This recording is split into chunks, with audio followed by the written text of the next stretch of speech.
নমস্কার বন্ধুরা, ভতেশ্বর study centre চ্যানেলে তোমাদের স্বাগতম।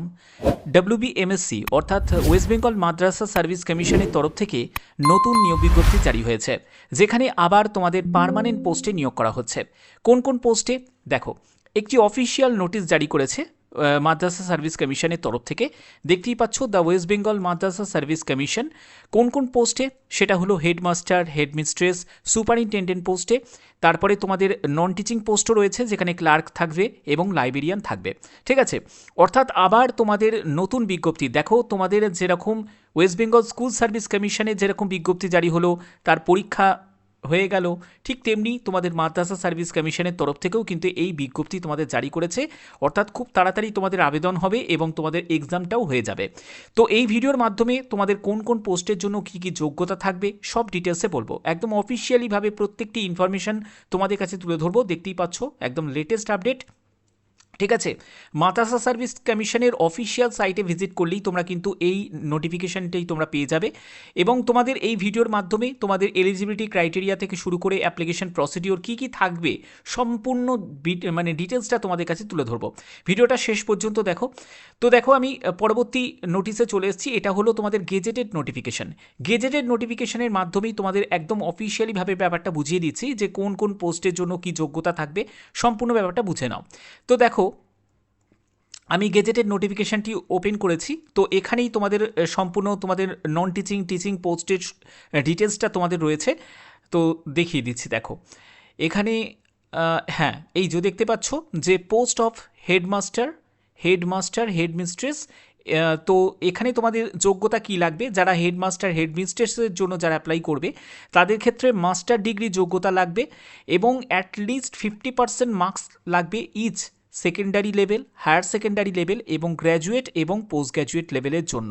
তোমাদের প্রত্যেকটার জন্য, অর্থাৎ 10 থেকে শুরু করে একেবারে পোস্ট গ্র্যাজুয়েট পর্যন্ত তোমাদের 50% নাম্বার তোমাদের লাগবে। ঠিক আছে, তো এবং তোমাদের আরেকটি কি লাগবে যোগ্যতা হিসাবে, ট্রেনিং তোমাদের লাগবে, যেখানে তোমাদের ডিগ্রি বা ডিপ্লোমা, যাদের ডিএড করা আছে তারা কিন্তু অ্যাপ্লাই করতে পারবে।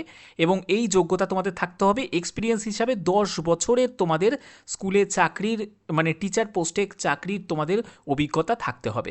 ঠিক আছে, আচ্ছা, এর পরবর্তী আমরা চলে যাচ্ছি। এর পরবর্তী হচ্ছে সুপারিনটেন্ডেন্ট অফ সিনিয়র মাদ্রাসা। ঠিক আছে, তো এবার দেখো, তোমরা যারা যারা সুপারিনটেন্ডেন্ট পোস্টের জন্য অ্যাপ্লাই করবে, সেক্ষেত্রে তোমাদের যোগ্যতা কি লাগবে সেখানে এখানে দেখে নাও যে তোমাদের এই যোগ্যতা তোমাদের লাগবে এবং এখানেও তোমাদের সেই 50% তোমাদের নাম্বার কিন্তু লাগবে। ওকে, আচ্ছা, তারপরে তোমাদের ট্রেনিংয়ের ব্যাপারটাও এখানে ক্লিয়ার করা আছে, যে যাদের গ্র্যাজুয়েট বেসিক ট্রেনিং নেওয়া আছে, তারপরে টিচিং ব্যাচেলার বিএড যাদের যোগ্যতা আছে তারা কিন্তু এখানে অ্যাপ্লাই করতে পারবে। এবং এক্সপিরিয়েন্স হিসাবে সুপারিনটেন্ডেন্টের জন্যও তোমাদের 10 বছরের টিচিং এক্সপিরিয়েন্স তোমাদের প্রয়োজন আছে। তো এগুলো গেল হচ্ছে তোমাদের টিচার পোস্টের জন্য। আবার দেখো, তোমাদের headmaster, headmistress, junior high school মাদ্রাসার জন্য যদি তোমরা অ্যাপ্লাই করো, তাহলে সেক্ষেত্রে তোমাদের শিক্ষাগত যোগ্যতা যেটা লাগবে সেই মাস্টার ডিগ্রি তোমাদের যোগ্যতা লাগবে। 50% marks each at the secondary level, higher secondary level, graduate level এবং পোস্ট গ্র্যাজুয়েট লেভেলে তোমাদের সেই 50% তোমাদের নাম্বার লাগবে। দেখো, এখানে তোমাদের এজ লিমিট কি প্রয়োজন, সে তুমি হেডমাস্টার, হেডমিস্ট্রেস, সুপারিনটেন্ডেন্ট যেখানেই তুমি অ্যাপ্লাই করো না কেন, তোমাদের এখানে এজ লিমিট যেটা লাগবে সেটা হলো 55 বছরের মধ্যে তোমার বয়স হতে হবে। 55 বছরের মধ্যে তোমার বয়স হতে হবে। ওকে, আচ্ছা, তোমরা যারা তোমরা লাইব্রেরিয়ানের জন্য অ্যাপ্লাই করবে, লাইব্রেরিয়ানের জন্য কি যোগ্যতা লাগবে সেটা তোমাদের দেখিয়ে দিই। দেখো, এই যে এখানে হচ্ছে তোমাদের এখানে লাইব্রেরিয়ানের জন্য এই দেখতে পাচ্ছ, এই হচ্ছে তোমাদের লাইব্রেরিয়ানের জন্য যারা তোমরা লাইব্রেরিয়ানের জন্য অ্যাপ্লাই করবে তাদের জন্য হচ্ছে, দেখো, Kamil, MM, MF, MU or graduate degree, যারা তোমরা জেনারেল স্ট্রিমস অর্থাৎ আর্টস, সায়েন্স বা কমার্স নিয়ে with Arabic as a language at মাধ্যমিক, সেকেন্ডারি, হায়ার সেকেন্ডারি, গ্র্যাজুয়েট, মাস্টার্সে লেভেলে যারা পাশ করেছো এবং সার্টিফিকেট কোর্স করা আছে ইন আরবিক 1 ইয়ার ডিউরেশন, তারা কিন্তু এখানে অ্যাপ্লাই করতে পারবে। এবং তোমাদের এখানে বলছে ডিগ্রি, ডিপ্লোমা যদি তোমার লাইব্রেরি সায়েন্স নিয়ে করা থাকে, 1 বছরের কোনো যোগ্যতা থাকে, তাহলে তোমরা অ্যাপ্লাই করতে পারবে। যাদের মাদ্রাসা education system, Islamic studies and কালচারের ব্যাপারে নলেজ আছে, তারা এখানে অ্যাপ্লাই করতে পারবে। এবং তোমাদের বয়সের ব্যাপারটা বলে রাখি, 21 থেকে 40 বছরের মধ্যে তোমার এখানে বয়স হতে হবে। ওকে, এবং যারা তোমরা SC SC/ST থেকে বিলং করছো তারা বয়সে 5 বছর, আর OBC থেকে যারা বিলং করছো তারা বয়সে 3 বছর রিল্যাক্সেশন পেয়ে যাবে। ওকে, আচ্ছা, এর পরবর্তী হচ্ছে যে তোমাদের ক্লার্ক। দেখো, ক্লার্কের জন্য তোমাদের শিক্ষাগত যোগ্যতা কি লাগবে? ক্লার্কের জন্য তোমার মাধ্যমিক পাস যোগ্যতা লাগবে, অর্থাৎ যারা যারা তোমরা মাধ্যমিক পাস করেছো তারা ক্লার্কের জন্য এখানে যোগ্য আছো। এবং তোমাদের পরবর্তী যেটি লাগবে, knowledge and skill in operating and using computer including typing along with diploma অথবা certificate in computer course at least 1 year duration from any government recognise institute. অর্থাৎ কোনো গভর্নমেন্ট রিকগনাইজ কোনো ইনস্টিটিউট থেকে তোমার যদি 1 বছরের ডিউরেশনে কোনো কম্পিউটার কোর্স করা থাকে, মানে ডিপ্লোমা অথবা তোমার সার্টিফিকেট যদি থাকে, তাহলে তুমি অ্যাপ্লাই করতে পারবে। অর্থাৎ 10th সঙ্গে কম্পিউটার যোগ্যতারও প্রয়োজন রয়েছে। ঠিক আছে, ডিজারেবল কোয়ালিফিকেশান হিসাবে যাদের মাদ্রাসা education system, Islamic studies and culture সম্পর্কে যাদের জ্ঞান রয়েছে তারা কিন্তু অগ্রাধিকার পেয়ে যাবে। বয়স যেটা প্রয়োজন 18 থেকে 40 বছরের মধ্যে, এবং SC/ST OBC প্রত্যেকে, এবং ফিজিক্যাল হ্যান্ডিক্যাপ যারা আছো তারাও কিন্তু এখানে আবেদন করতে পারো, তোমাদের এজ রিল্যাক্সেশন রয়েছে। যারা SC/ST থেকে যারা বিলং করছো তাদের 5 বছর, OBC থেকে যারা বিলং করছো তাদের 3 বছরের ছাড় রয়েছে। ওকে, আর তোমাদের 8 পাস যোগ্যতার যে তোমাদের গ্রুপ ডি পোস্টের কোনো বিজ্ঞপ্তি কিন্তু জারি হচ্ছে না।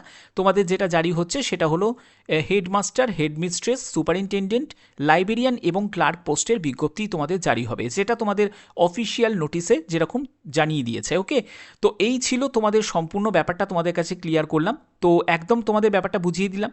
এবার দেখো, তোমাদের এখানে ক্লার্কের জন্য যে তোমাদের সিলেবাস, দেখো যদি প্যাটার্ন যদি চেঞ্জ না করে তাহলে তোমাদের এখানে বলে রাখি, তোমাদের 70 নম্বরের তোমাদের যেটা হবে সেটা হলো তোমাদের মেন এক্সাম হবে, আর ইন্টারভিউ যেটা থাকবে সেটা হলো 10 নম্বরে তোমাদের একটা ইন্টারভিউ হবে।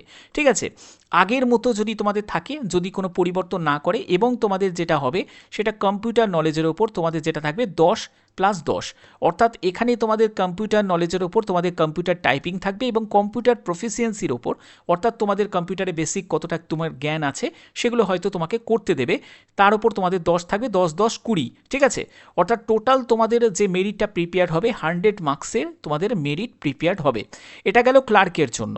আর লাইব্রেরিয়ানের জন্য 90 নম্বরের একটি রিটিন হবে, এবং 10 নম্বরে তোমাদের ইন্টারভিউ হবে।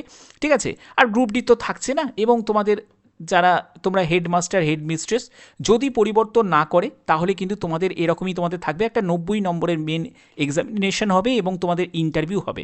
ঠিক আছে, তো এই হচ্ছে তোমাদের মেন ব্যাপার। তো যারা যারা তোমরা এখানে আবেদন করবে তাদের বলবো তোমরা অফিসিয়াল ওয়েবসাইট ভিজিট করো। অফিসিয়াল ওয়েবসাইটে কিন্তু এর নোটিফিকেশানের ফুল কিন্তু চলে আসবে, ফুল নোটিফিকেশানে চলে আসবে। যদি না কিছু পরিবর্তন করে তাহলে কিন্তু গেজেটেডে তোমাদের যেরকম বললাম সেরকমই তোমাদের থাকবে। এবং অফিসিয়াল ওয়েবসাইট থেকে তোমরা কিভাবে নোটিশটা ডাউনলোড করবে দেখতেই পাচ্ছ, অফিসিয়াল ওয়েবসাইটে একদম প্রথমেই তোমাদের দিয়ে দিয়েছে 11ই মার্চ 2026। দেখো আমি যখনই এখানে ক্লিক করছি এই যে নোটিশটা তোমরা দেখতে পাচ্ছ একদম অফিসিয়াল নোটিশ কিন্তু জারি করে দিয়েছে।